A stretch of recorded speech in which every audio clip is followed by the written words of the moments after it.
తర్వాత శరీరం మూలముగా జన్మించినది శరీరమును. జాగ్రత్తగా అర్థం చేసుకోండి పాయింట్లు.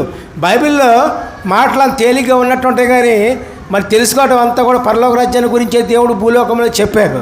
భూలోకానికి ఉదాహరణగా తీసుకొని, భూలోకంలో సంగతుల ఉదాహరణగా తీసుకొని పరలోక రాజ్యముల గురించి ఆయన మనకు బోధించాడు. దేవునికి స్తోత్రం, హల్లెలూయా, ప్రైజ్ ది లార్డ్.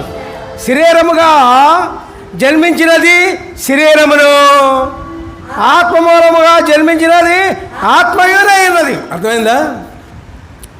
అర్థమైందా? ఏంటది? శరీర మూలముగా జన్మించినది శరీరమును, శరీర మూలముగా జన్మించినది ఏది?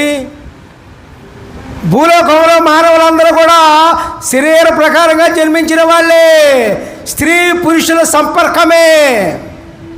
అవునా అండి? అవునా? భూలోకంలో మానవులందరూ కూడా స్త్రీ పురుషుల సంపర్కం వల్ల శరీర ప్రకారంగా జన్మించిన వాళ్ళే. వాళ్ళు శరీర సంబంధులే. అదే ఇక్కడ భావం, అది శరీర సంబంధులే. కానీ ఇక్కడ ఏమన్నారు? దేవుని రాజ్యానికి వారసత్వం పొందాలంటే ఆత్మ మూలముగా జన్మించినది ఆత్మయున్నది. హల్లెలూయా, ప్రైజ్ ది లార్డ్. శరీర సంబంధముగా పుట్టిన వాళ్ళు ఆత్మ సంబంధముగా మార్చబడాలి, ఆత్మ సంబంధాలుగా మారిపోవాలి, దేవుని పరిశుద్ధాత్మ సంబంధంగా మారిపోవాలి.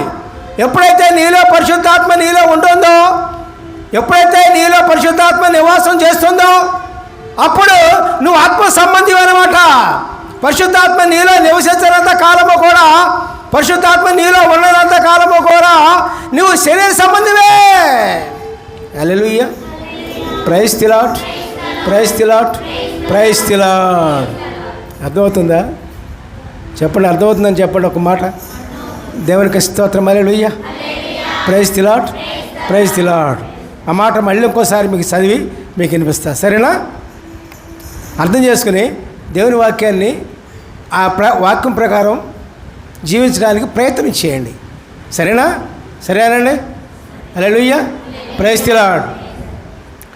యేసు ఇట్లనేను ఒకడు నీటి మూలంగాను ఆత్మ మూలంగాను జన్మించితేనే కానీ దేవుని రాజ్యంలో ప్రవేశింపలేడని నీతో నిశ్చయముగా చెప్పుచున్నాను.